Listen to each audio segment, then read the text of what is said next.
শুভ সকাল সবাইকে আমন্ত্রণ জানাচ্ছি মিডল মিল্ক সোববার রাঙা সকাল অনুষ্ঠানে। দিনটি ভালো কাটুক এই শুভকামনা জানিয়ে আজকের আয়োজন শুরু করছি। সঙ্গে আছি আমি লাবণ্য, কিবরিয়াও আছি। শুভ সকাল আমাদের সবার পক্ষ থেকে আরও একবার সবসময়ের মতোই শুভকামনা থাকছে। রাঙা সকালের নিয়মিত দর্শক যারা আছেন তারা নিশ্চয়ই জানেন আমাদের এই সকালটা শুরু হয় একজন গুণী মানুষের সঙ্গে আড্ডা দিয়ে এবং গানে। আমরা সব কিছু মিলিয়ে প্রায় 2 ঘন্টা সময় আপনাদের সঙ্গে থাকি এবং নিয়মিতই থেকে এসেছি আমাদের এই টেলিভিশনের জন্মদিন থেকে। তো আজকে প্রথম ঘন্টায় যিনি আমাদের সঙ্গে আছেন তিনি মঞ্চনাট্যকর্মী, লেখক এবং গবেষক আলী মাহমুদ। তাকে আমরা জানার চেষ্টা করব। শুভ সকাল। শুভ সকাল। কেমন আছেন? আলহামদুলিল্লাহ ভালো আছি। জি, আমরা একটু যেটা করি যতটুকু সময় পাই শৈশব, কৈশোর এবং পরিণত, এই 3টা বিষয় নিয়ে আমরা আসলে মানুষের জীবনটাকে বোঝার চেষ্টা করি। তো আপনার ছোটবেলাটা কোথায় কেটেছে, পরিবার কেমন ছিল, সব কিছু মিলিয়ে যদি কিছু বলার থাকে। ধন্যবাদ। জি। আমার ছোটবেলা কেটেছে কুমিল্লা শহরে। আমার জন্ম ওখানেই। তো প্রাইমারি স্কুল যেটা সেখান থেকে শুরু করি। কুমিল্লা মডার্ন স্কুল নামে একটা সত্যিকার অর্থেই মডার্ন আমি বলবো। আচ্ছা। সেই সময়ে এটা 71-72 সালের দিকে, 72 সালে সম্ভবত আমি ক্লাস 1-এ ভর্তি হই। তো ওই সময় থেকে দেখেছি যে একটা মফস্বল শহরে, ওই সময়ে একটা মফস্বল শহরের একটা প্রাইমারি স্কুল যে এত আধুনিক হতে পারে, এখন আমি কল্পনা করি যে এখনকার সময়কার সাথে যখন আমি কম্পেয়ার করি তখন দেখি যে সত্যিকার অর্থেই মডার্ন স্কুলই ছিল, আধুনিক।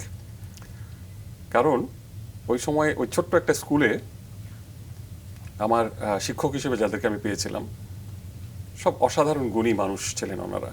ওনাদের হাত ধরে আমাদের হাতেখড়ি হয়েছে। আমাদের ইয়ের মধ্যেই ছিল, ক্লাসের মানে রুটিনের মধ্যেই ছিল, কারিকুলামের মধ্যেই ছিল গানের ক্লাস, হাতের কাজের ক্লাস, হাতের লেখার ক্লাস, সব আলাদা আলাদা করে ওই স্কুলেই কিন্তু হয়ে যেত, যেটা এখন দেখা যাচ্ছে না। এখন আলাদা করে কিছু একটা করতে গেলে তাকে আরেকটা একাডেমিতে পাঠাতে হচ্ছে, আরেকটা স্কুলে পাঠাতে হচ্ছে। তো ওই স্কুলেই আমাদের সব মানে মোটামুটি অনেক কিছুর সাথে পরিচিতি হয়ে যায় ওই স্কুলে। যেমন নজরুল জয়ন্তী খুব সুন্দর করে পালিত হতো। আচ্ছা। প্রত্যেকটা নজরুল জয়ন্তী অনেক বড় একটা হল ভাড়া করতো স্কুলটা। তো ওই হলেই আমরা নজরুল জয়ন্তীর অনুষ্ঠান করতাম। এত সুন্দরভাবে আয়োজন করতেন। আমার মনে আছে আমাদের ইসলাম স্যার বলতাম আমরা। ইসলাম স্যার এত আধুনিক মনস্ক একজন মানুষ ছিলেন। উনি ডিজাইন করতেন পুরো অনুষ্ঠানটা, নজরুলের বিভিন্ন গান, তারপর নাটিকা, এগুলি নিয়ে একটা কম্প্যাক্ট একটা অনুষ্ঠান করতেন এবং খুবই জনপ্রিয় হতো, মানে মানুষ খুবই পছন্দ করতো, গার্ডিয়ানরা, এবং আমরা অনেক কিছু শিখতাম। যেমন ওই অনুষ্ঠানটাতে একটা থাকতো, অংশ থাকতো, নজরুলের একটা গান আছে, পাহাড়ে হেলান দিয়ে আকাশ ঘুমাইল। খুবই চমৎকার। হ্যাঁ, ওই গানটা বাজছে আর বিভিন্ন ক্যাটাগরির ছেলেমেয়েরা ওই ব্ল্যাকবোর্ড দিয়ে দিত মঞ্চে, সবাই ওই গানের সাথে সাথে ছবি আঁকছে। গানটা যখন শেষ হয়ে যেত, গানের মধ্যে যা যা ছিল সব কিছু ওই ক্যানভাসে চলে আসতো এবং পুরো গানটার সাথে সাথে সবার ছবি কমপ্লিট করতে হবে। এর মধ্যে থেকে আবার প্রথম, দ্বিতীয়, তৃতীয় পুরস্কার দেওয়া হতো। তারপরে নজরুলের উপরে হতো, নাটিকা হতো। তো আসলে ওই ক্লাস 3-তে থাকতে আমি আমার যে পরিচয় দিলেন নাট্যকর্মী, আমার নাটকের ওই আসলে ওখান থেকেই শুরু হয়। আচ্ছা। তো নজরুলের ছোটবেলার সেই লেটর দলের গান, তারপরে যে চায়ের দোকানে কাজ করতো, সেখান থেকে দারোগা তাকে নিয়ে যায়। ওই দারোগা সাহেবের রোলটা আমি করেছিলাম ছোটবেলায়। এবং আজও মনে করি আমার একজন নাট্যকর্মী হয়ে ওঠার পেছনে আমার মায়ের অবদান ছিল সবচেয়ে বেশি। কারণ উনি ওই সময় ওই দারোগার ড্রেস, এতটুকু একটা মানুষ আমি, তার দারোগার ড্রেস কোথায় পাবে? এখন আম্মা নিজে সেলাই করে দিলেন আমার সেই খাকি পোশাক। তারপরে আমার খালু ছিলেন পুলিশ সার্ভিসে, ওনার কাছে নিয়ে গেলেন সন্ধ্যার পরে যে মাথার টুপি লাগবে, তারপর এখানে পুলিশের যেই থাকে বিভিন্ন লেস টেস কি থাকে, হ্যাঁ, এগুলি কালেক্ট করার জন্য এগুলি সব করে দিলেন এবং আমাকে আমি দারুণভাবে উৎসাহিত হলাম এবং করলাম, এবং সেই থেকেই আসলে মঞ্চের প্রতি একটা দুর্বলতা আমার তৈরি হয়ে যায় ওই তখন থেকে। এর পাশাপাশি স্কুলে গানের ক্লাস ছিল, আমার যে দিদি ছিলেন শ্রীমতী দেবিকা গুহ। দেখেন আজকে মানে আমরা এই বয়সে এসেও আমি তো মানে আমার আসলে কর্মজীবনের শেষের দিকে চলে এসেছি, প্রায় আর 2 বছর হয়তো সরকারি নিয়মে আমার চাকরি আছে। এখনো আমরা কত পরিষ্কারভাবে আমাদের সেই ছেলেবেলার শিক্ষকদের নাম পর্যন্ত মনে রাখতে পারি। হ্যাঁ, এখন আমাদের বাচ্চাদেরকে আপনি দেখবেন যে ওদের ক্লাসের ওদের স্কুলের যে প্রিন্সিপাল বা হেডমাস্টার, ওনাদের নাম জিজ্ঞেস করলে ওরা বলতে পারে না, ওদের ক্লাস টিচারের নাম বলতে পারে না। জি, আমরা নিশ্চয়ই আপনার কাছ থেকে অনেক শুনবো এবং আমাদের গল্প বাড়তেই থাকবে। তবে তার আগে আমাদের একটু আপনার সম্পর্কে ছোট করে দর্শকদের জানাতে হবে, তারপর নিশ্চয়ই আপনার কাছে ফিরব। আলী মাহমুদ একজন মঞ্চনাট্যকর্মী, লেখক এবং গবেষক, যিনি বর্তমানে বাংলাদেশ উন্মুক্ত বিশ্ববিদ্যালয়ের প্রকাশনা, মুদ্রণ এবং বিতরণ বিভাগের পরিচালক পদে কর্মরত আছেন। তিনি নাট্যকলা এবং সরকার ও রাজনীতি বিষয়ে উচ্চশিক্ষা গ্রহণ করেছেন। ভারত সরকারের বৃত্তি নিয়ে পণ্ডিচেরি বিশ্ববিদ্যালয় থেকে নাট্যকলায় স্নাতকোত্তর ডিগ্রি লাভ করেন। সেখানে অরুণাচালা মুদালিয়ার স্বর্ণপদক অর্জন করেন। তার অসামান্য কর্মদক্ষতার জন্য দৃশ্যপট থিয়েটার গ্রুপের সাথে প্রতিষ্ঠা লগ্ন থেকেই জড়িত রয়েছেন। নাট্যকলায় তার অবদান বিশেষভাবে প্রশংসিত, বিশেষত সক্রেটিসের জবানবন্দি নাটকের নির্দেশনা এবং অভিনয়ের জন্য। শিক্ষার প্রতি তার নিবেদন থিয়েটার ফর এডুকেশন নামে একটি প্রচারণার মাধ্যমে প্রকাশ পায়। তার প্রকাশনার মধ্যে ভিন্ন আঙ্গিকের নাট্যত্রয়ী উল্লেখযোগ্য।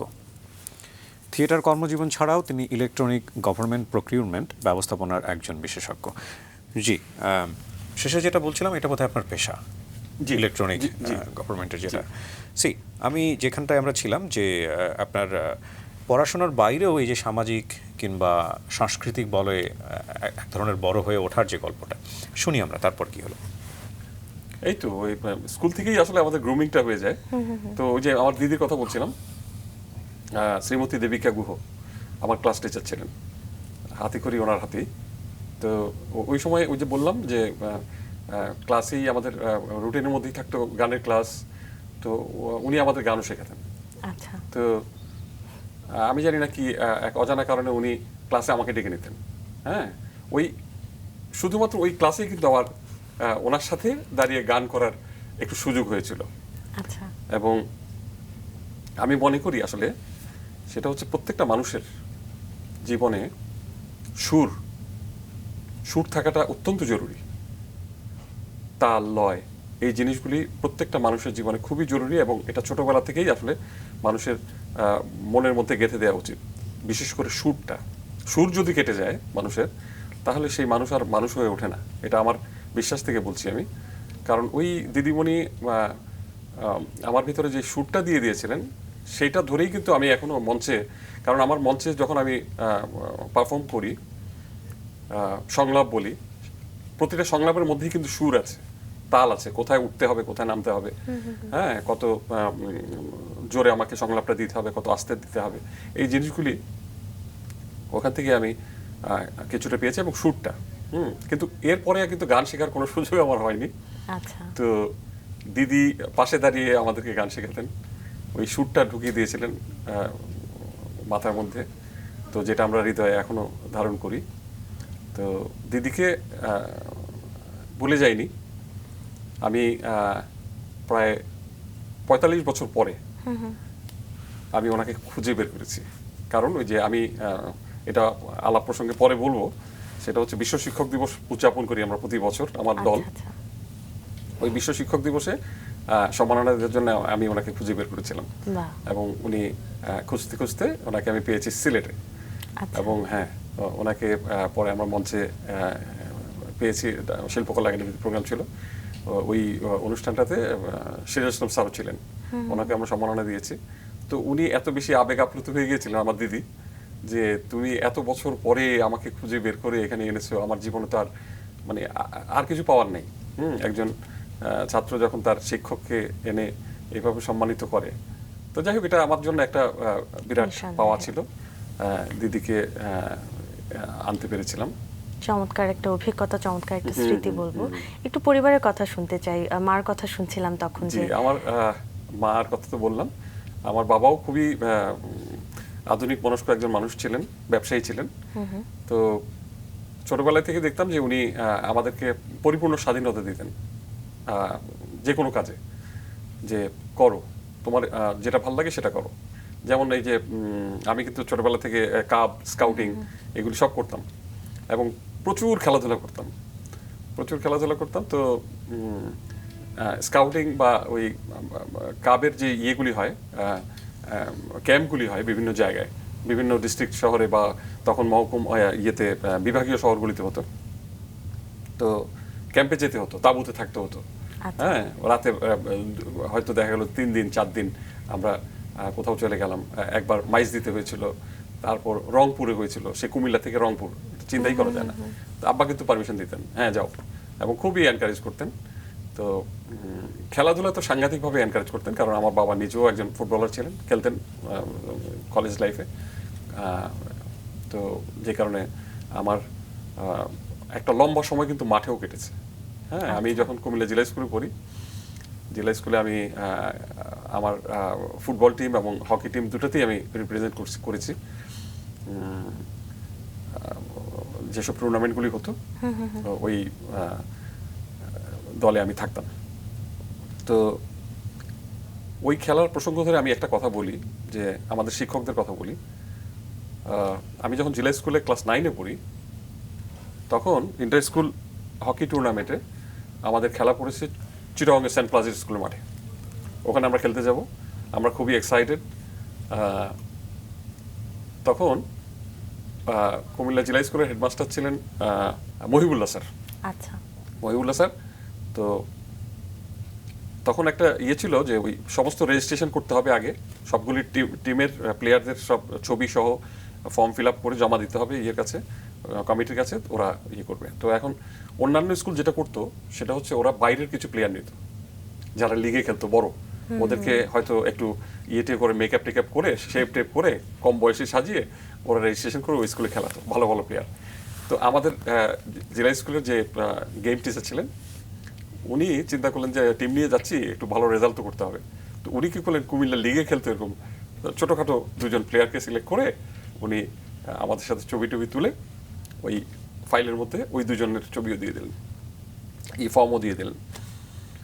তো যখন আমাদের মহিবুল্লাহ স্যারের কাছে গেলেন ইয়ে করার জন্য, ফাইল অ্যাপ্রুভ করার জন্য, তো মহিবুল্লাহ স্যার সব দেখে 2টা ফর্ম আলাদা করে রাখলেন এবং ওনাকে বললেন যে আপনি সব প্লেয়ারদেরকে ডাকেন, নিয়ে আসেন। তো আমরা সবাই গেলাম, 2জন নাই, কারণ 2জন তো আমাদের স্কুলের না। তখন স্যার বললেন যে এই 2জন কোত্থেকে আসলো? বলে স্যার এটা বাইরের, হ্যাঁ ওদেরকে আমরা খেলাবো। কেন? বলে এটা তো সব স্কুলই করে স্যার, হ্যাঁ সব স্কুলই করে, এটা ভালো রেজাল্ট করার জন্য। নো, উনি সাথে সাথে এটা ইয়ে করে রিজেক্ট করে দিলেন এবং বললেন যে নো, তোমরা কি তাই চাও? আমাদেরকে জিজ্ঞেস করলেন। আমাদের না স্যার, আমরা চাই না। বলে শোনো, তোমরা অনেস্টি নিয়ে খেলো, তোমরা যা আছো, তোমরা যদি একদম শেষ দল হিসেবে ফিরে আসো আমার কোনো আপত্তি নেই, কিন্তু তোমরা তোমাদের মতো করে খেলে আসবা। আমি দোয়া করছি তোমরা অবশ্যই একটা ভালো রেজাল্ট করে আসবে। আপনি বিশ্বাস করবেন, মানে এই জিনিসটা যে কীভাবে ফলে গেল আমি জানি না। আমরা চিটাগাংয়ে খেলতে গেলাম সেন্ট প্লাজিস স্কুলের মাঠে। সিলেটের একটা স্কুলের সাথে আমাদের খেলা ছিল, সিলেটের স্কুলটার নাম আমার মনে নেই। ওখানে সব বড় বড় প্লেয়ার, আমাদের চেয়ে বয়স অনেক বড় এবং স্বাস্থ্য ভালো ওদের। তো ওদের সাথে আমাদের খেলা, এবং ওদের সাথে মানে কোনোভাবেই পেরে ওঠার কোনো কারণ নেই। বাট যেটা হলো সেটা হচ্ছে খেলায় শেষ পর্যন্ত মানে আমরা প্রচণ্ড পরিশ্রম করে খেলেছি, প্রতিরোধ করেছি, এবং খেলা শেষ পর্যন্ত ড্র হলো। আচ্ছা, ড্র হওয়ার পরে ওই অথরিটি সিদ্ধান্ত নিল তো টসে চ্যাম্পিয়নশিপ নির্ধারণ করবে। টস হলো, টসে আমরা চ্যাম্পিয়ন হয়ে গেলাম। আমরা চ্যাম্পিয়ন হয়ে চ্যাম্পিয়ন ট্রফি নিয়ে ফেরত আসলাম, হেড স্যারের সাথে দেখা করলাম। তখন স্যার বললেন যে কি আমি বলেছিলাম তোমাদেরকে। তো এটা একটা বিরাট শিক্ষা আমাদের জন্য, এটা ওই জিনিস আমি কখনো ভুলি না। এটা বুঝতে পারছিলাম যে আপনি ছোট থেকেই আসলে বিভিন্ন বিষয়ে অভিজ্ঞতা অর্জন করেছেন। একটু স্কুল জীবনটা থেকে সামনের দিকে আগাতে চাই। আপনার এসএসসি কোন স্কুল থেকে দেয়া হলো? মাধ্যমিক? মাধ্যমিক আমাদের কুমিল্লা জেলা স্কুল। তারপরে কলেজ জীবন কোথায় ভিক্টোরিয়া কলেজ, কুমিল্লা সরকারি ভিক্টোরিয়া কলেজ। তারপর সেখান থেকে আমি জাহাঙ্গীরনগর ইউনিভার্সিটি। আচ্ছা, জাহাঙ্গীরনগর ইউনিভার্সিটিতে সরকার ও রাজনীতি বিষয়ে আমি স্নাতকোত্তর এবং স্নাতক এবং স্নাতকোত্তর ডিগ্রি অর্জন করি। এই বিষয়ে পড়ার কোনো পরিকল্পনা ছিল আগে থেকে, বা জাহাঙ্গীরনগরে পড়বেন? না, আমি আসলে জাহাঙ্গীরনগরের বিভিন্ন সাবজেক্টে পরীক্ষা দিয়েছিলাম, যেখানে চান্স পেয়েছি শুরু করে দিলাম। আসলে আমি ওরকম কোনো স্থির লক্ষ্য নিয়ে কখনো এগোইনি যে আমাকে এটা হতে হবে ওটা হতে হবে, ওরকম কিছু ছিল না কখনো। কারণ আমার আসলে পরিবার থেকে ওরকম কোনো ইয়ে ছিল, চাপ ছিল না, চাওয়া ছিল না। তো যে কারণে পড়া শুরু করলাম জাহাঙ্গীরনগরে।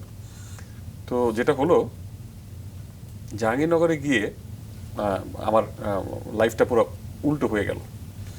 সেটা হচ্ছে, আমি স্কুল কলেজ লাইফে আমি বেশিরভাগ সময়টা আমার মাঠে কাটতো, প্রচুর খেলাধুলা করতাম। এবং স্কুল লাইফে কলেজ লাইফে তো মানে অ্যানুয়াল স্পোর্টস যেদিন হতো, আমি আমার বড় ভাই মিলে মানে যতগুলি পুরস্কার পেতাম আর কি, তখন তো সব বড় বড় পুরস্কার দিত, সব ক্রোকারি যেগুলি। হ্যাঁ, ওই সময় পুরস্কারের ধরনটা একটু অন্যরকম ছিল। তো আমার বড় ভাই খুব ভালো অ্যাথলেট ছিলেন, খেলোয়াড় ছিলেন। তো দুই ভাই মিলে একদম এতগুলি পুরস্কার আমাদের রিক্সা লাগতো, একদম বাসায় ফিরতাম। তো যেটা বলছি যে জাহাঙ্গীরনগর এসে পুরো উল্টো হয়ে গেল। সেটা মাঠ থেকে আমি চলে গেলাম মঞ্চে। আপনারা জানেন যে বাংলাদেশের প্রথম নাট্যকলা বিভাগ কিন্তু জাহাঙ্গীরনগর ইউনিভার্সিটিতে প্রতিষ্ঠিত হয়েছিল সেলিম আলী স্যারের হাত ধরে। তো নাট্যকলা বিভাগ আসলে যখন শুরু করে তখন ওটা তার আগেই আমি ভর্তি হয়ে যাই, না হলে হয়তো নাট্যকলা পড়া হতো আর কি। যাই হোক, তো জাহাঙ্গীরনগর ইউনিভার্সিটিতে পুরোপুরি নাটকে জড়িয়ে গেলাম। দীর্ঘ 5 বছর 6 বছর আমরা জাহাঙ্গীরনগরে ছিলাম।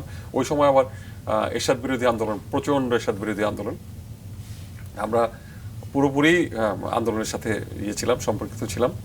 এবং ওই সময়ে যে পথনাটকগুলো, মঞ্চনাটক, ওই সময়কার নাটকগুলি দেখলে বোঝা যায় যে নাটক কিভাবে মানুষকে উদ্বুদ্ধ করে, নাটক কিভাবে মানুষকে উদ্বেলিত করে, পলিটিক্যালি বলেন, সামাজিকভাবে বলেন। হ্যাঁ, কারণ নাটক নিয়ে আমরা এরশাদ বিরোধী বিভিন্ন স্ক্রিপ্ট তৈরি হতো তখন, মানে স্বৈরাচার বিরোধী। তো এই নাটকগুলি ব্যাপক জনপ্রিয় ছিল, মঞ্চেও ছিল অনেক নাটক, পথনাটক তো ছিলই। ওই সময়টাই মূলত নাটকের সাথে খুব ভীষণভাবে জড়িয়ে পড়া। তার আগে কি কোনো থিয়েটার চর্চা ছিল তখন? না। তো ওই সময় দেখেন, জাহাঙ্গীরনগর ইউনিভার্সিটিতে ওই সময়ে নাটকের দল ছিল 4টা-5টা। তারপরে অন্যান্য সাংস্কৃতিক দল ছিল প্রায় 15টার উপরে, মানে 20-25টা দল সবসময় প্রোগ্রাম করতো। সেখানে এখন এসে এটা বোধহয় শূন্যের কোঠায় গেছে। হ্যাঁ, জাহাঙ্গীরনগর থিয়েটার 2টা থিয়েটার কাজ করে ওখানে, তারপরে 2-1টা কালচারাল সোসাইটি মনে আছে, ক্লাব আছে, বাট এখন একেবারেই খুবই করুণ অবস্থা আর কি। তো যাই হোক, তো জাহাঙ্গীরনগর থাকতেই নাটকের সাথে যেহেতু সম্পৃক্ত হয়ে গেলাম, যখন পাশ করে বের হয়ে আসলাম তখন আমরা ঢাকায়, যেহেতু জাহাঙ্গীরনগরে আমরা 5-6 বছর 7 বছর টানা নাটক করেছি, আমরা ঢাকায় এসে অনেক তো বড় গ্রুপ ছিল তখন, সব নাম করা গ্রুপ। হ্যাঁ, ঢাকা থিয়েটার, নাগরিক থিয়েটার, আরণ্যক। তো আমরা যেহেতু অনেকদিন থেকেই ওখানে কাজ করেছি, আমরা মনে করলাম যে না, আমরা এখন আবার সেই সেট টানা থেকে শুরু করব। কারণ আপনারা জানেন যে মঞ্চ নাটকের তো শুরুটা হয় সেট টানা দিয়ে। হ্যাঁ, সেট টানতে হবে, চা নিয়ে আসতে হবে, ইয়ে করতে হবে। তো এগুলি তো আমরা করে এসেছি। তো আমরা ভাবলাম যে না, আমরা শুরুটা করি, আমরা নিজেদের একটা দল করি। তখন আমরা ঢাকায় আমার দলের আরো 3 জন, নেহাল ভাই, হাসান শাহরিয়ার, আর আমার আরেক বন্ধু স্বপন, আমরা 4 জন মিলে ঢাকায় জাহাঙ্গীরনগর থিয়েটার ঢাকা নামে শুরু করি 91 সালে যাত্রা শুরু করি। এবং তারপর থেকে আমরা 99 পর্যন্ত টানা 7টা নাটক করলাম। তো 99-তে গিয়ে দেখা গেল আমাদের গ্রুপে ঢাকার অনেক ছেলে মেয়ে যুক্ত হয়ে গেল, ঢাকা ইউনিভার্সিটিতে বা ঢাকা কলেজের অন্যান্য প্রতিষ্ঠানে, যারা জাহাঙ্গীরনগর বিলং করে না। তো যে কারণে একটুখানি অস্বস্তিও কাজ করতো। আর এখানেও কেন জানি না আমাদের একটা আছে যে গ্রুপ থিয়েটার ফেডারেশনও দেখা যেত বা অন্যান্য জায়গায় দেখা যেত, জাহাঙ্গীরনগর ইউনিভার্সিটির একটা দল একটু আলাদা করে দেখতো আর কি। হ্যাঁ, তো বা জাহাঙ্গীরনগরের একটা আঞ্চলিক দল, এরকম একটা ভাব ছিল আর কি। তো যেহেতু আমাদের দলেও অনেক বাইরের ছেলেমেয়ে চলে আসলো, আমরা চিন্তা করলাম যে না, আমাদের দলটার নামটা একটু চেঞ্জ করি আমরা। আচ্ছা। তখন আমরা সবাই মিলে দৃশ্যপট নাম দিয়ে আবার ওইটারই কন্টিনিউশন থাকলো। 91 হ্যাঁ, থেকে। নাটকগুলি সব দৃশ্যপটের ইয়েতেই চলে আসলো। তো আমরা 99 থেকে দৃশ্যপট নামই আচ্ছা, 99 থেকে। কাজ শুরু করলাম। এবং ওই সময় যে সক্রেটিসের জন্মদিন কিন্তু আজকের নাটক না। ওই সময় আমাদের সক্রেটিসের জন্মদিন 3 দফা আমরা তৈরি করেছি। মাঝখানে বিভিন্ন কারণে বন্ধ ছিল। প্রথম দফায় যখন আমরা চালু করি তখন তৈরি করেছিলাম, তখন রাজু আহমেদ এটা নির্দেশনা দিয়েছিল। পরবর্তীতে মাঝখানে বন্ধ হয়ে যায়, কারণ হচ্ছে আমাদের দলের কয়েকটা ছেলে চাকরি সূত্রে ঢাকার বাইরে চলে যায়, যে কারণে আমাদের নাটকটা বন্ধ করে দিতে হয়। অন্য নাটক নিয়ে আমরা আবার কাজ করি, নরক গুলজার আমরা তৈরি করি। তো সেই সময়টা আমরা বেশ কিছুদিন বন্ধ রাখার পরে দ্বিতীয় দফায় আমরা আবার নাটকটা তৈরি করি। এরপরেও আবার দেখা গেল যে আরেকটা বাধা, সেখানে আমাদের 2টা ছেলে পিএইচডি করার জন্য ঢাকার বাইরে চলে গেল। তো ওদের বিকল্প আর তৈরি করা যায়নি, যে কারণে আবার সক্রেটিসের জন্মদিন বন্ধ থাকলো। কিন্তু নাটকটা এত পপুলার ছিল যে একটু মানুষের একটা ছিল, দাবি ছিল যে নাটকটা তোমরা কেন বন্ধ রাখছো, নাটকটা করো। কারণ নাটকটা খুবই প্রাসঙ্গিক, সক্রেটিসের লাইফ নিয়ে এই নাটকটা 2500 বছর আগে যে কাহিনী এখনো তাই একই। আপনি মঞ্চে দর্শক হিসেবে বসে দেখবেন যে আপনার আশেপাশে যে ঘটনাগুলি ঘটতেছে, আপনার বর্তমান সামাজিক রাজনৈতিক প্রেক্ষাপট, এটা 2500 বছরও ছিল, একই জিনিস রিলেট করতে পারে, খুব সহজে মানুষ রিলেট করতে পারে, যে কারণে খুব জনপ্রিয়। এবং এই নাটকটাতে আপনার ছিল আছে যথেষ্ট আনন্দের সাথে, হিউমার আছে, কমেডি আছে, সবকিছু আছে। মেসেজটা খুব সুন্দরভাবে চলে আসে, সক্রেটিসের লাইফের, সক্রেটিসের ইথিক্স, ভ্যালুজ, এই জিনিসগুলি খুব সহজভাবে চলে আসে। এটা একটা ক্লাস 5-এর ছেলে যেভাবে নিতে পারে, একজন বয়স্ক মানুষও ঠিক একইভাবে এটা নেয়। তো খুব সহজভাবে লেখা আর কি, শিশির কুমার দাসের লেখা। এবং উনি এত সুন্দর একটা স্ক্রিপ্ট, আপনি যদি স্ক্রিপ্টটা বসে বসে পড়েন, আপনার চোখের সামনে দেখবেন যে আপনি নাটকটা দেখছেন, এরকম মনে হয়। এমনি কি সক্রেটিসের জীবন দর্শন আছে এর মধ্যে? হ্যাঁ, একদম পুরোপুরি। আমাদের দেখা হয়নি, যে কারণে জিজ্ঞেস করছি। আমি আমাদের সামনে শো আছে, নিশ্চয়ই আমি আপনাদেরকে। কত বছর ধরে করছেন আপনি নাটক? এটা তাও 3 দফায়, তো আমরা প্রায় 15-16 বছর তো হবেই। এবং এখানে আপনি 15-16 বছর ধরে কি লিড ক্যারেক্টারে আছেন? আমি লিড ক্যারেক্টার করছি। আমরা 3 জন, আমাদের দলের 3 জন আছি যারা 154টা শোই করেছি। আমি আছি, পিকলু বক্সি আছে, রকিব নামে একটা ছেলে আছে। এবং এখানে রকিবের কথা আমার এখন বলতেই হবে। রকিব একটা ছেলে, ও হচ্ছে, আমরা আসলে ওই যে পিকলুর কথা বললাম, পিকলু বক্সি, ওর বাসা হচ্ছে বক্সিবাজারে। তো আমরা রিহার্সালটা ওর বাসায় করতাম, কারণ নাটকের আসলে রিহার্সাল করার জায়গা নেই, জায়গা পাই না আর কি, ভাড়া করতে হয়, করতে হয়, অত টাকা পয়সা আমাদের নাই। তো আমরা ওর বাসাতেই রিহার্সালটা করতাম। তো রকিব ছিল ওই পুরনো ঢাকার একটা ছেলে, হ্যাঁ, খুবই সাদামাটা একটা ছেলে। রকিব ছিল, জামাল ছিল, এরকম আরো 3-4টা ছেলে এসে আমাদের রিহার্সালের ওখানে বসে থাকতো। তো ওরা ঢাকায় অ্যাকসেন্টে কথা বলতো, হ্যাঁ। তো ওরা বসে বসে নাটক দেখতো, রিহার্সাল দেখতো। তা আমি একদিন বললাম যে রকিব, তোরা বসে আছিস, তোরা নাটক কর, আয়। আরে কি কইতাছেন আলী ভাই, হ্যাঁ, আমগো দিয়ে ওই বলে কি কন এগুলো? আমি হবে না কেন, আয়, চেষ্টা কর, অসুবিধা কি। সেখান থেকে আমাদের শুরু। বিশ্বাস করবেন না যে এখন রকিব সেই ছেলে, সে 100, তার ভিতরে নাটকের নও ছিল না, কিচ্ছু ছিল না। সে আমাদের সাথে নাটক করতে করতে নিজেকে এমনভাবে তৈরি করে ফেললো। ও, আমরা যারা জাহাঙ্গীরনগর ইউনিভার্সিটি থেকে মাস্টার ডিগ্রি করে বেরিয়ে আসছি, আমরাও অনেক উচ্চারণ ঠিক মতো করতে পারি না। ও চমৎকার ভাবে উচ্চারণগুলি করে ফেলে। ওই ঢাকায় অ্যাকসেন্ট মঞ্চে যখন উঠে ওইটা গায়েব হয়ে গেছে। এমনিতে হয়তো তার ইয়েতে পারিবারিকভাবে বা সামাজিকভাবে সে ইউজ করে, বাট মঞ্চে যখন উঠে একদম পরিষ্কার উচ্চারণে সে অভিনয় করে, করে। তো রকিবও, ওই জন্যই বললাম রকিবের কথা। তো নাটক মানুষকে বিভিন্নভাবে আসলে তৈরি করে দেয়, এবং আমি তো দেখি যে এই যে ফেস করা, সে একটা ইন্টারভিউ ফেস করবে, হ্যাঁ, একটা নাটকের দলের ছেলে যেভাবে ইন্টারভিউ ফেস করবে, আমি বিশ্বাস করি যে অনেকের চেয়ে সে ভালো করবে। জি, আমরা যদি আরেকটা জায়গায় একটু আসতে চাই, আপনি প্রায় 3 দশক ধরে নাটকের সঙ্গে যুক্ত আছেন, দর্শকের মধ্যে কোনো হেরফের দেখতে পেয়েছেন? তা তো অবশ্যই, দর্শকের মধ্যে হেরফের তো একটা সময় ছিল, স্বাধীনতা যুদ্ধের পরপরই যখন নাটক শুরু হলো আমাদের দেশে, তখন তো আসলে একটা বিপ্লবী অন্যান্য সমস্ত শিল্প মাধ্যমের মধ্যে নাটকই সবচেয়ে পায়োনিয়ার ছিল। নাটক কিন্তু একটা ভালো জায়গা দখল করে নিয়েছিল এবং সেখানে তখন আমাদের বড় বড় দলগুলি, আপনারা জানেন সবাই যারা লিড দিয়েছেন তাদের কারণে। তখন অবশ্য একটা কারণও আছে, সেটা হচ্ছে তখন অনেকগুলি টিভি ছিল না, অনেক মিডিয়া ছিল না, ফেসবুক ইউটিউব ছিল না, এসব ছিল না, শুধুমাত্র টেলিভিশনে দেখা যেত যে স্টার যারা ছিলেন স্টারদেরকে আবার মঞ্চে দেখা যেত, তো ওইটার লোভেও কিছু লোকজন আসতো। কিন্তু এইভাবে আস্তে আস্তে কিন্তু আবার নাটকের দর্শকও তৈরি হয়ে যায়, ভালো ভালো নাটক হতো। হ্যাঁ, সেলিমান্দি স্যারের, বাচ্চু ভাইয়ের, তারপরে এদিকে নাগরিকের নাটকগুলি ছিল, থিয়েটারের নাটক ছিল, আরণ্যকের অসম্ভব ভালো ভালো নাটক। তো তখন একটা দর্শক শ্রেণী তৈরি হয়েছিল। বাট আনফর্চুনেটলি আস্তে আস্তে করে যেটা হলো সেটা হচ্ছে নাটকের দর্শক সামাজিক রাজনৈতিক সব প্রেক্ষাপট মিলিয়ে আসলে নাটকের দর্শকের উপরও একটা প্রভাব কিন্তু পড়েছে। এখন আপনি ওই সময়টায় আর কি ধরেন 80-র দশকের নাটক, তখন আপনার একটা মানুষ ধরেন যাত্রাবাড়ি থেকে আসবে বা উত্তরা থেকে যাবে, মিরপুর থেকে যাবে, অনায়াসে চলে যেতে পারত। হ্যাঁ, এখন তাকে 3 ঘন্টা সময় তৈরি মানে হাতে রেখে তারপরে বের হতে হবে।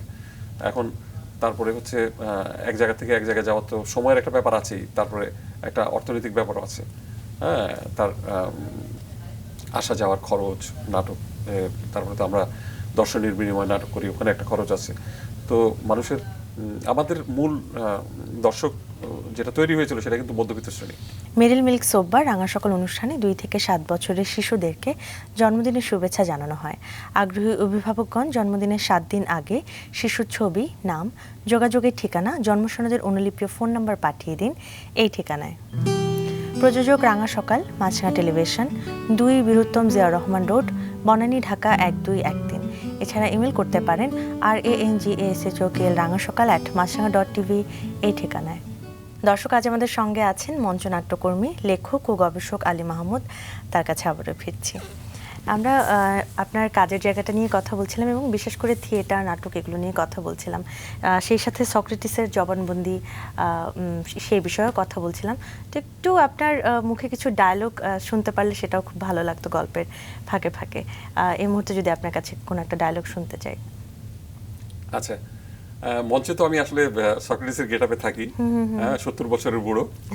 তো এখানে সংলাপ দিতে পারি, অসুবিধা নেই, কারণ আমাদের এই নাটকের সংলাপগুলি আসলে প্রত্যেকটা সংলাপই খুবই অর্থবহ, গুরুত্বপূর্ণ এবং মজারও বটে, এবং মেসেজটা চলে যায় সক্রেটিসের জীবনের যেসব শিক্ষা, তার এথিক্স, ভ্যালুজ নিয়ে যেসব এগুলি চলে আসে।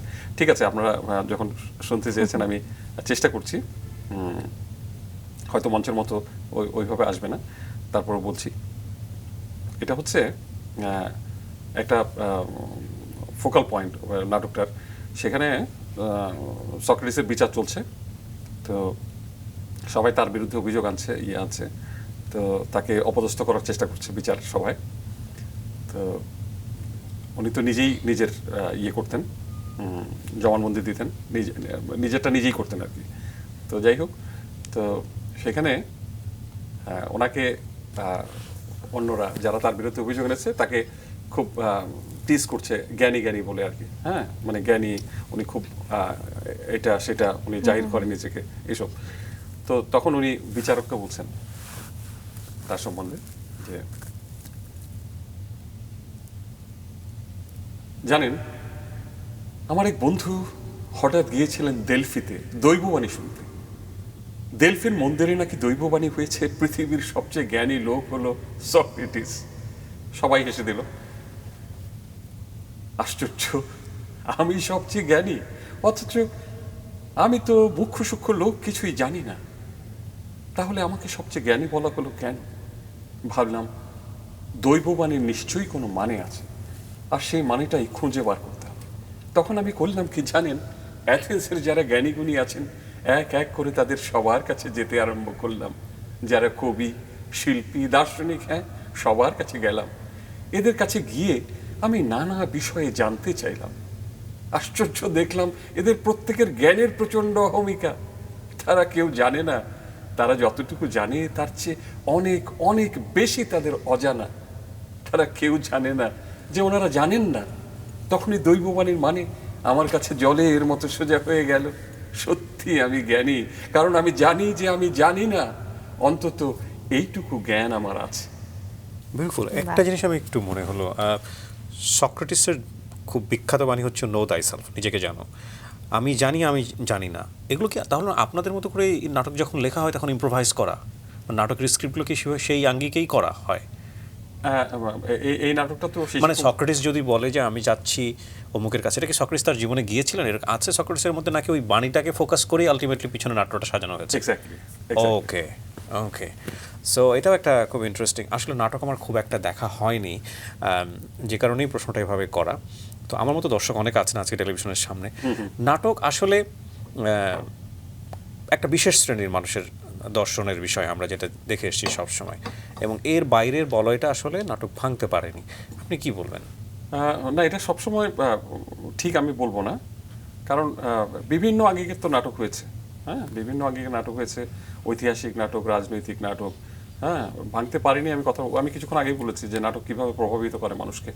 হ্যাঁ, এবং এক একটা দল এক একটা ধারা নিয়ে কাজ করে। যেমন আরণ্যক, হ্যাঁ, শ্রমজীবী মানুষের ইয়েটাকে অগ্রাধিকার দেয়। তাদের একটা গোল আছে। তারপরে ধরেন ঢাকা থিয়েটার এক আঙ্গিকে নাটক করে, নাগরিক আর এক আঙ্গিকে নাটক করে। তো আমরা যেমন বেছে নিয়েছি, হ্যাঁ, শিক্ষা। আমরা শিক্ষা নিয়ে কাজ করছি, এবং আসলে এটা মূলত সক্রেটিস নিয়ে কাজ করার পরেই আমাদের ভিতরে এই জিনিসটা আছে যে না, নাটকটাকে শিক্ষার মধ্যে নিয়ে যেতে হবে। মানে, এবং আমরা ইনফ্যাক্ট মঞ্চকে আসলে ক্লাসরুম বানিয়ে ফেলেছি। সত্যি কথা যেটা, আমরা এই নাটকের ধরেন 154টা শো এর মধ্যে আমাদের ধরেন 100-র উপরে শো আছে আমরা শুধু স্কুল, কলেজ, ইউনিভার্সিটিগুলিতে করেছি। ছাত্রদের সামনে, সরাসরি সামনে, ওদের সামনে বসে, ওদেরকে সামনে রেখে আমরা নাটক করেছি। এবং ওই নাটকে আমি দেখেছি যে ওরা একদম ক্লাসে যা হয় ওরকম একটা এনভায়রনমেন্ট তৈরি হয়। এবং নাটকের পরে আমি ওদের সাথে কথা বলতে খুব মানে পছন্দ করি, এবং ওদের সাথে আমার ইন্টারাকশন হয় নাটকের পরে ওদের সাথে। বিশেষ করে আমি বলি ব্র্যাক ইউনিভার্সিটিতে আমরা 22টা শো করেছি। ব্র্যাক ইউনিভার্সিটিতে প্রথমে যখন শো করতে গেলাম তখন অনেকেই উৎসাহিত ছিলেন না ওনাদের, যে ব্র্যাক ইউনিভার্সিটির ছেলেমেয়েরা ওরা তো আসলে নাটক বুঝবে, ওরা তো নাটক সম্পর্কে বরং একটা কনসার্ট হয়ে গেলে এরকম ভালো, ওরা এনজয় করবে, নাটক বুঝবে না। তো ওখানে একজন শিক্ষক ছিলেন, খুবই উৎসাহী ছিলেন, উনি নাটকটা দেখেছিলেন এবং উনি চেয়েছিলেন যে ওনার ছাত্ররা নাটকটা দেখুক। তো উনি আমাকে রিকোয়েস্ট করেছে, আমি রিকোয়েস্টটা ফেলিনি, সাথে সাথে আমি ওনাদের অ্যাকসেপ্ট করে আমি ওখানে শো করলাম। এবং এরপরে ওনারা কন্টিনিউ করলেন, এবং তাদের ইথিক্স অ্যান্ড কালচার একটা কোর্স আছে, ওই যে টার্কে পড়ায়, টার্কে তাদের কোর্স সিলেবাসের মধ্যে আমাদের এই নাটকটাকে ওনারা করেছিলেন। তো আমরা এরপরে প্রত্যেকটা সেমিস্টারে একটা করে শো করতাম ওদের জন্য, এবং 22টা শো করেছি। ওই শো এর পরে আমি ওদের সাথে কথা বলতাম, আমি দেখতাম যে ছাত্রদের ভিতরে কি অসম্ভব একটা কাজ করে নাটকটা দেখার পরে, এবং তাদের মনোজগতে একটা পরিবর্তন দেখি। এবং ওদের এই যে ছোট ছোট মাথা, ওদের এর ভিতর দিয়ে কত সুন্দর সুন্দর কথা যে ওরা আমাকে বলেছে, আমি অবাক হয়ে যাই। যেমন আমি একটা মেয়েকে জিজ্ঞেস করেছিলাম, তুমি এই নাটক দেখে কি পেলে? বলে যে ভাইয়া, আমি তো এই নাটকটা দেখে সবগুলি ক্যারেক্টার আমার আশেপাশে দেখি, সবগুলি ক্যারেক্টার আছে, খালি একটা ক্যারেক্টার নাই। কোনটা সেটা? বলে যে সক্রেটিস নাই। কেন সক্রেটিস কেন নাই মনে হয় তোমার? বলে যে সেটা হচ্ছে সক্রেটিস নাই এই কারণে যে আমাদের সাথে তার ডিফারেন্সটা হচ্ছে উনি মৃত্যুকে ভয় পেতেন না, পাননি, কিন্তু আমরা সবাই মৃত্যুকে ভয় পাই। এবং উনি মৃত্যুকে ভয় পাননি বলে মানে নির্দ্বিধায় হেমলক বিষ পান করেছেন। এখন আমাকে যদি বলে যে তোমাকে এটা করতে হবে, আমি করবো না, ডিফারেন্সটা ওখানে তৈরি হয়ে যায়। এই কারণে আমাদের মৃত্যুর ভয়টা থাকার কারণে আমরা কিন্তু সক্রেটিসে উঠতে পারি না। তো এই যে একটা বাচ্চা মেয়ে, ওর মাথায় এত সুন্দর চিন্তা, অসম্ভব মানে। আচ্ছা, তারপর আরেকটা ছেলে, সে অনেকবার চিন্তা করেছে নাটকটা দেখতে আসবে কি আসবে না, হ্যাঁ বোরিং হবে না, ঘুমাই। পরবর্তীতে সে আবার কি করলো, বলে যে না আচ্ছা যাই দেখি। এই দোটানা পরে সে আসলো, এসে বলল যে আমি 1.5 ঘন্টা নাটক, 2টা পর্বে, বলে যে আমি 1 সেকেন্ডের জন্য আমি নাটকের বাইরে যাইনি, একেবারে পুরো সময়টা আমি নাটকটা দেখেছি। এবং আমি এখন চিন্তা করছি আমি যদি না আসতাম আসলে সত্যি আমি মিস করতাম। তো কারণ আমাকে আর সক্রেটিস পড়তে হবে না। হ্যাঁ, আমি মানে সক্রেটিসের মূল নির্যাস যেটা ওটা কিন্তু আমি নাটকটা থেকে পেয়ে গেলাম, আমার আর না পড়লেও চলবে। তো ওদের ওখানে ওইটা ওরা খুব ভালোভাবে এনজয় করতো। আমি দেখেছি যে নাটক যে একদম মানে ধরেন আপনি যেটা বললেন যে এফেক্ট করে, হ্যাঁ, ভাঙে মানুষকে, অবশ্যই সেই ইয়ে করে দেয়, জায়গা করে দেয়। তো দেখি আমরা চেষ্টা করে যাচ্ছি। পথনাটক নিয়েও আমাদের কথা আছে, পথনাটক হচ্ছে বিভিন্ন জায়গাতে, কিন্তু নাটকের একটা বিশেষ ব্যাপার হলো যে নাটক দেখার জন্য আমাদের একটা জায়গায় যেতে হয়। তো নাটক কি আসলে মানুষের দোরগোড়ায় আসতে পারে না? এখন তো আমরা যাচ্ছি, এখন আমরা নিজে যেচে পড়ে যাচ্ছি। এখন তো আসলে নাটকও তো আসলে এখন যেটা হয় আর কি, আসলে পুঁজিবাজি ব্যবস্থায় আপনার নাটকও কিন্তু এখন একটা পণ্য হয়ে গেছে। এখন সমস্যাটা হয়ে গেছে যে যে পণ্য পুঁজি তৈরি করতে পারে না সেই পণ্য কিন্তু টিকবে না।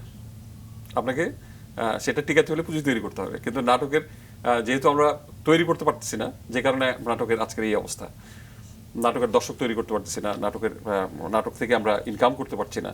হ্যাঁ, তো যে কারণে নাটকটাকে সবাই ওইভাবে নিতে পারছে না। যেমন আমি প্রিটি শিওর যে আপনার এই প্রতিষ্ঠানে অনেকে আছে নাট্যকলা থেকে পাশ করা, কিন্তু নাটকের মঞ্চে কিন্তু কাজ করতে পারছে না।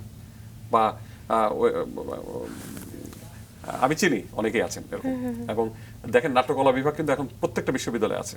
হ্যাঁ, পাশ করে কি করছে, পাশ করে হয়তো কোনো কর্পোরেট হাউসে কাজ করছে, কোনো ব্যাংকে কাজ করছে, বা নাটকে কিন্তু সময় দিতে পারছে না, কারণ নাটক তাকে ইয়ে দিচ্ছে না, রুটি রুজি দিচ্ছে না। That's why.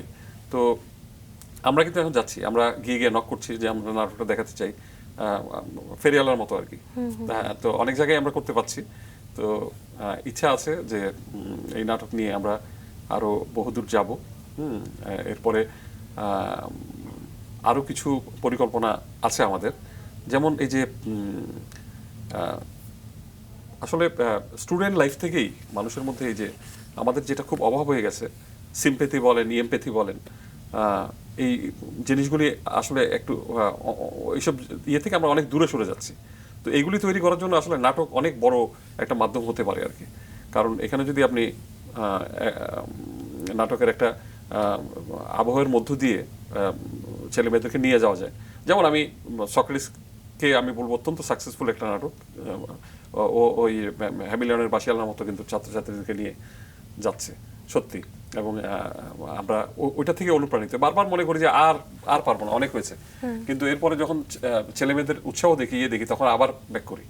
আমরা মনে করি না, এটা থামানো যাবে না, এটা করতে হবে। এবং আমাদের সিনিয়র যারা নাট্যকর্মী আছেন তারাও আমাদেরকে সবসময় বলে যে খবরদার এই নাটকটা কিন্তু বন্ধ করবেন না, এটা চালান যত কষ্টই হোক। তো এসব কারণে আমরা চালিয়ে যাচ্ছি আর কি। নিশ্চয়ই, এবং চালিয়ে তো যেতেই হবে, কারণ নিজের মনের একটা ক্ষুধা তো নিশ্চয়ই আছে। মানুষ আসলে যেটাই করে সেখানে যদি প্যাশন কাজ করে, ভালোবাসা কাজ করে, তাহলে সেখান থেকে রেজাল্ট নিশ্চয়ই আসে। আপনি জেনে বুঝে ভালোবেসেই তো এই মাধ্যমে এসছেন, সেই ক্লাস 3 থেকে শুরু, পড়াশোনা করলেন সরকার ও রাজনীতি। তো মনে হয়নি কখনো যে নাট্যকলায় পড়লে বোধহয় আরো ভালো হতো? না, আমি ভালো কথা মনে করছেন। সেটা হচ্ছে আমি আসলে সরকার ও রাজনীতি নিয়ে পড়েছি জাহাঙ্গীরনগর ইউনিভার্সিটিতে। আর ওই যে নাটকের পোকাটা মাথায় ঢুকলো, রক্তের মধ্যে মিশে গেল। তো আমি তো সিদ্ধান্ত নিয়ে নিয়েছি আমি নাটক ছাড়বো না, নাটক আমি করব। তো নাটকটা যেহেতু আমি করবই, আমার সিদ্ধান্ত ছিল যে আমি নাটকটা জেনে বুঝে পড়ে করব। তো যে কারণে আমি চেষ্টা করলাম যে আমি এটা পড়তে চাই। যেহেতু ওখানে জাহাঙ্গীরনগর আমার সুযোগ হলো না, আমি ওই ভারত সরকার প্রতি বছর বৃত্তি দেয়, আইসিসিআর স্কলারশিপ দেয়। তো আমি একটা অ্যাপ্লিকেশন করে আমার হয়ে গেল। তো পন্ডিচেরি বিশ্ববিদ্যালয়ে আমি নাট্যকলায় পড়ার জন্য চলে গেলাম, ওখানে মাস্টার্স করলাম আবার। যাই হোক, বাংলাদেশ থেকে তো অনেকেই যাচ্ছে। ভারত সরকার আমাদেরকে নাট্যকলায়, সঙ্গীতে, নৃত্যে, অন্যান্য অনেক সেক্টরেই বৃত্তি করে দিয়ে থাকে। তো এটা অনেক আগের কথা। আমি 93-95 সেশনে আমি যাই পন্ডিচেরি বিশ্ববিদ্যালয়ে। ওখানে আসলে বাংলাদেশের প্রথম স্টুডেন্ট ছিলাম আমি। এর আগে অনেকেই এনএসডিতে গেছেন দিল্লিতে, আর ভারতের রবীন্দ্রভারতী ইউনিভার্সিটি থেকে অনেকে করেছেন। তো পন্ডিচেরিতে আমি প্রথম যাই, এবং গিয়ে তো আসলে ওইটাই আমার আসলে প্রথম দেশের বাইরে যাওয়া আর কি। তো স্বাভাবিকভাবেই তখন একটা মিশ্র প্রতিক্রিয়া ছিল মনের মধ্যে। ওই সময় আবার একটা যখন আমি হাফ ডান করলাম, তখন আবার আমার আর একটা ঝামেলা তৈরি হলো। সেটা হচ্ছে আমি যাওয়ার আগে বিসিএস পরীক্ষা দিয়ে গেছিলাম। আচ্ছা। তো বিসিএস পরীক্ষার রেজাল্ট আবার এর মধ্যে হয়ে গেল, সবকিছু ঠিকঠাক।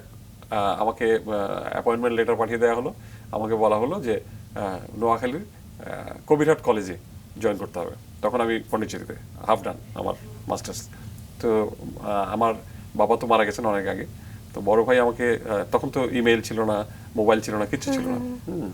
তখন চিঠি লিখতো, তো চিঠিতে জানালো যে তোমার আসছে, তুমি কি করবা, জয়েন করবা? তো আমি বললাম তুমি বলো যে না, ইটস টোটালি ইউর ডিসিশন। হ্যাঁ, আমি তোমাকে বলতে পারি, কিন্তু পরবর্তীতে তোমাকে এটা পেন দিবে। তুমি যদি এখন হাফ ডান করে চলে আসো, তাহলে তোমার পরবর্তীতে মনে হবে যে এটা কি করলাম, হ্যাঁ, চাকরিটা কি বেশি জরুরি ছিল।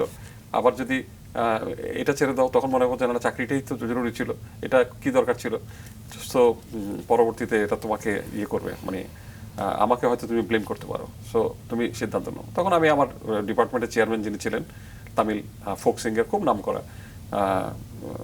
ওনার নাম ছিল গুণাশেখরন, খুব ভালো মানুষ, আমাকে প্রচণ্ড স্নেহ করতেন।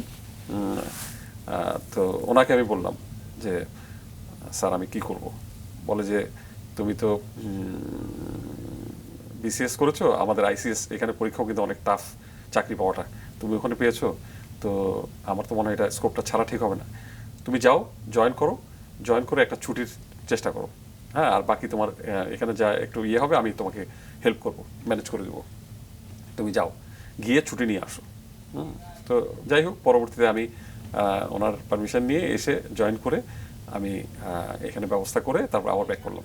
তারপর আমি যেটা করলাম সেটা হচ্ছে 2 বছর কোর্স, 1.5 বছরে শেষ করে আমি আবার ব্যাক করি। ব্যাক করে এসে আবার কলেজে আমি ছিলাম, কলেজে শিক্ষকতা করেছি প্রায় 8-9 বছর। তখন ওপেন ইউনিভার্সিটিতে আমি অ্যাপ্লাই করলাম, অ্যাপ্লাই করে প্রপার চ্যানেলে আমি ওপেন ইউনিভার্সিটিতে চলে আসলাম এই নাটকের জন্যই। কিন্তু ওই কারণ কলেজে থাকলে আমাকে কোথায় কোথায় পোস্টিং থাকবে, আমি আমার পক্ষে ওই তদবির করে ঢাকায় থেকে নাটক করাটা আমার পক্ষে সম্ভব হতো না। তো যে কারণে আমি এটা ইয়ে করলাম। তো যাই হোক, পন্ডিচেরিতে আমি খুব ভালোভাবেই শেষ করলাম। ওখানে বাংলাদেশকে আমি, এটা আমার একটা গর্বের জায়গা, বাংলাদেশকে আমি খুব ভালোভাবে রিপ্রেজেন্ট করেছি ওই ইউনিভার্সিটিতে। তখন আমাকে সবাই এক নামে চিনতো যে বাংলাদেশের একটা ছেলে আছে। তো কারণ আমি ওখানে অনেক অ্যাক্টিভিটিস করতাম, হ্যাঁ, তো এবং গান শেখার কোনো সুযোগ আমার কোনোদিন হয়নি, কিন্তু আমি জানি না, হয়তো সৃষ্টিকর্তার প্রদত্ত একটা সুর গলার মধ্যে আছে আমার। তো আমি ওই সমস্ত আমাদের ফোক সংগুলি গাইতাম ওখানে খুব। মানে ছাদের উপরে উঠে, আমাদের ডিপার্টমেন্টের ছাদে উঠে আমার তামিল বন্ধু যারা ছিল ওদের কাছে, ওরা কথা বুঝতো না কিন্তু সুরটা ওরা বুঝতো, যে কারণে ওদের খুব ভালো লাগতো। আমার গানের টিচার ছিলেন ওখানে, উনি একদম ফ্রেঞ্চ জানতেন এবং তামিল জানতেন, হ্যাঁ, ইভেন উনি ইংলিশও জানতেন না। তো ফ্রেঞ্চ এবং তামিল দুইটাই আমার জন্য খুব, কিন্তু ওনার সাথে আমার অদ্ভুত ধরনের একটা ইন্টারাকশন হতো। ওনার কাছ থেকে আমি অনেক তামিল গান কিন্তু শিখেছি, হ্যাঁ, ওনার কাছ থেকে। আবার উনি আমার কাছ থেকে বাংলা ফোক গান শুনতে চাইতেন, রবীন্দ্রসঙ্গীত শুনতে চাইতেন, হ্যাঁ, এবং আমি ঘন্টার পর ঘন্টা ওখানে ইয়ে করতাম, এই ওদের সাথে এই আড্ডায় গান টান করতাম, ইয়ে করতাম। তো তারপর মাইম করেছি ওখানে আমি আলাদাভাবে, একদম পুরো 1 ঘন্টার একটা মাইম শো ওখানে করেছি, যে কারণে ওখানে আমার বাংলাদেশকে ওইভাবে আমি রিপ্রেজেন্ট করেছি। এবং আমি পরবর্তীতে যখন রেজাল্ট হলো, তো ওখানে আমার সিজিপিও অনেক ভালো ছিল, যে কারণে ইয়ে থেকে আমি ওই যে একটা গোল্ড মেডেলের কথা বললেন আপনারা প্রথমেই, ওইটা আমি পেয়েছিলাম আমার আউটস্ট্যান্ডিং পারফরমেন্সের জন্য। এটা এই গোল্ড মেডেলটা আমি নিয়েছিলাম তখন দি দেন ফাইন্যান্স মিনিস্টার পি চিদাম্বরম, ইন্ডিয়ার ফাইন্যান্স মিনিস্টার ছিলেন, ওনার হাত থেকে আমি নিয়েছিলাম এটা। এটাও আমার জন্য একটা খুব আনন্দের বিষয়। যাই হোক, এই আর কি পন্ডিচেরির ইয়ে। তো পন্ডিচেরির ইয়েটা আমি কখনো ভুলি না, কারণ খুবই সুন্দর একটা জায়গা, অসম্ভব সুন্দর জায়গা, সমুদ্রের পাড়ে, এবং মানুষগুলি অত্যন্ত ভালো ওখানকার। তামিলরা সত্যি সত্যি অসাধারণ মানুষ, আমি ওদেরকে কখনো ভুলি না এবং আমি মিস করি ওদেরকে। আপনার পেশা আসলে অন্যটা হলো, আপনি একদম, আপনার নেশা ছিল আপনার নাটক, আপনার থিয়েটার, এটা আপনার গল্পে একদমই বোঝা যাচ্ছে। আপনি নির্দেশনা দিয়েছেন, নাটক নির্মাণ করেছেন, সুন্দরের কাছে চলে এসে। হ্যাঁ, আমরা ইয়েতে টিভির জন্য, তাও অনেকদিন আগে, হ্যাঁ, এরপরে একটা ডকুমেন্টারি তৈরি করেছিলাম, জল জীবিকা জীবন। এটা ওই হাওর বাওরের মাছের উপরে। এইগুলি তখন ওই যে তখনও ফ্রি ছিলাম অনেক, হ্যাঁ, ওই সময় ফ্রি টাইমটা কাজে লাগাতাম আর কি। তো এরপরে তো যখন চাকরিতে ঢুকে গেলাম, তখন চাকরির পাশাপাশি সব চলতে থাকলো। আসলে দেখেন কত চেঞ্জ হয়ে গেছে আমরা যখন মানে বেশি দিন আগের কথা না, কিন্তু ধরেন 20-25 বছর আগের কথা, আমি যখন জুনিয়র অফিসার আমার বসদেরকে যখন বলতাম যে স্যার আমার কিন্তু শো আছে বা আমার কিন্তু আজকে এখানে একটা আছে, স্যার আস্তে করে জিজ্ঞেস করতেন যে ডেস্কে কাজ নাই তো, আমি বলছি না স্যার সব শেষ, বলে যান। মানে অ্যাপ্রিসিয়েট করতো। আগে যদি মানে কোনো অফিসের কোনো কলিগ নাটক করে, গান করে বা ইয়ে করে, এটা যদি বলতো না, অফিস সবাই তাকে অ্যাপ্রিসিয়েট করতো, তাকে সুযোগ করে দিত। আমাদের সেটা স্কুল জীবনেও কলেজ জীবনেও শিক্ষকরাও খুব হেল্প করে। ডেফিনেটলি। আমি ওই যে চেঞ্জটা বলতেছি, দেখেন এখন আমার গ্রুপেরই অনেক ছেলে আছে যারা প্রাইভেট জব করতেছে, কর্পোরেট হাউসে, ব্যাংকে। কালকে শো হয়তো সে ভয়েই বলতে পারছে না বসকে, কারণ ছুটি দিবে কি দিবে না। ওয়ারেজ আমরা ওই সময় মানে এত চেঞ্জ হয়ে গেল কারণ আমি বুঝলাম না। অবশ্য আমরা করতাম তো, আমরা হয়তো 3-4 দিন একটানা কাজ করে দিতাম, তারপরে স্যার দেখতো যে ইয়ে। তো এখনকার অফিস আদালতগুলো, তো আপনি নাটক করেন তো এখানে আসছেন কেন, নাটকই করেন। হ্যাঁ, আপনার মানে ওই যে তাকে একটু সুযোগ করে দেয়া, একটু ইয়ে করা, ওই মানসিকতাটা না চেঞ্জ হয়ে গেছে। এখন অনেক বেশি কমার্শিয়াল সবাই। আপনাকে চাকরি দিয়েছে, আপনাকে চাকরিটাই করতে হবে, কিন্তু এর পাশে যে সে একটা কিছু তাকে দিলে যে সে বুস্ট আপ হয়, তার কাজের গতি আরো বেড়ে যায়, এই জিনিসগুলি আসলে আস্তে আস্তে করে কেন জানি ক্ষয়িষ্ণু আর কি। এটা খুবই জরুরি এই জিনিসটা ফিরে আসা, যে মানুষকে কাজের পাশাপাশি এই যে অন্যান্য তার যে জগৎ, লেখা, অভিনয়, গান, এগুলিকে অ্যাপ্রিসিয়েট করা বা সুযোগ করে দেয়া, এই জিনিসগুলি খুব অভাব আজকাল দিনের দিনে। এটা ফিরে আসা উচিত। জি, আমরাও সেটাই বিশ্বাস করি। আপনার কাজের জায়গাটায় যদি একটু আসতে চাই, আপনি প্রকিউরমেন্ট নিয়ে কাজ করছেন, বিষয়টা আসলে কি আমাদের একটু ছোট্ট করে? ও আচ্ছা, এটা তো আসলে একদমই আমার চাকরি সূত্রে করতে হয়। সেটা হচ্ছে ইজিপি হচ্ছে ইলেকট্রনিক গভর্নমেন্ট প্রকিউরমেন্ট। এটা হচ্ছে বিভিন্ন প্রতিষ্ঠানে যে প্রকিউর করে জিনিসপত্র, যেমন আমি আমার ডিপার্টমেন্টে আমার বই প্রকিউর করতে হয়, বই ছাপতে হয়, তো এটা প্রকিউরমেন্টেরই একটা অংশ। টেন্ডার করতে হয়, তা আগে যেমন ম্যানুয়াল টেন্ডার হতো, এখন ওই ম্যানুয়াল টেন্ডার আমরা 100% ইজিপিতেই করি। মানে সেটা হচ্ছে ওই সিপিটিউ একটা প্রতিষ্ঠান আছে, ওখানে টেন্ডাররা সব রেজিস্ট্রেশন করে, ওনারাই পার্টিসিপেট করতে পারে। শুধু ওই যে আগে যেরকম ইয়ে টেন্ডার বাক্স চিন্তা হয়ে যেত, টেন্ডার বাক্স তুলে নিয়ে যেত, কাউকে সাবমিট করতে দিত না, ওইসব এখন আর নাই। হ্যাঁ, এখন যেহেতু ইলেকট্রিক্যাল সবকিছুই ইয়ে অনলাইন বেসড, অনলাইনে ডকুমেন্টও বিক্রি হচ্ছে, অনলাইনে ওরা ব্যাংকে টাকা জমা দিচ্ছে, অনলাইন থেকে ডকুমেন্ট ডাউনলোড করে নিচ্ছে, ওখানে ফিল আপ করে আবার অনলাইনে সাবমিট করছে। আমরাও পোর্টালে ঢুকে ওই রাইট টাইমে যখন যেদিন টেন্ডার ওপেনিং, ওই দিন ওপেন করে দেখছি যে কারা কারা ইয়ে করলো, এবং কারোর সাথে কারো সম্পর্ক নেই, কেউ জানে না, জানছে না যে কার কি। হ্যাঁ, তো যে কারণে ইজিপিটা অনেক বেশি আমি বলবো যে পরিচ্ছন্ন, এবং আপনার দুর্নীতি করার সুযোগ মানে একেবারেই কম, একেবারেই কম। তারপরেও আমরা মানে আমাদের দেশে আসলে এত সব ইয়ে আছে, মানে করাপশন লেয়ার, তারপরেও কিভাবে কি করে, তারপরেও বদনাম শুনি আর কি অনেক জায়গায়, যে না এর ভিতরে নাকি হয়, কিন্তু আমি এখন পর্যন্ত আমরা একেবারে শেষ দিকে চলে এসেছি। আমরা যদি আপনার কাছ থেকে আরেকটা ডায়ালগ শুনতে চাই সক্রেটিসের, এবং এটা চাইবো আমরা যে সক্রেটিসকে বিষ পান করার পরে যেটা হয়েছিল আর কি, হেমলক লতার বিষ। আচ্ছা, তো যাই হোক, আজকে আমি তো অলরেডি 154 বার হেমলক পান করেছি বলছে। তো আগামী 5 তারিখে, ও বাই দ্য ওয়ে, আমি একটু এই ইনফরমেশনটা আমাদের দর্শকদের জন্য দিয়ে রাখতে চাই। সেটা হচ্ছে বিশ্ব শিক্ষক দিবস, 5ই অক্টোবর।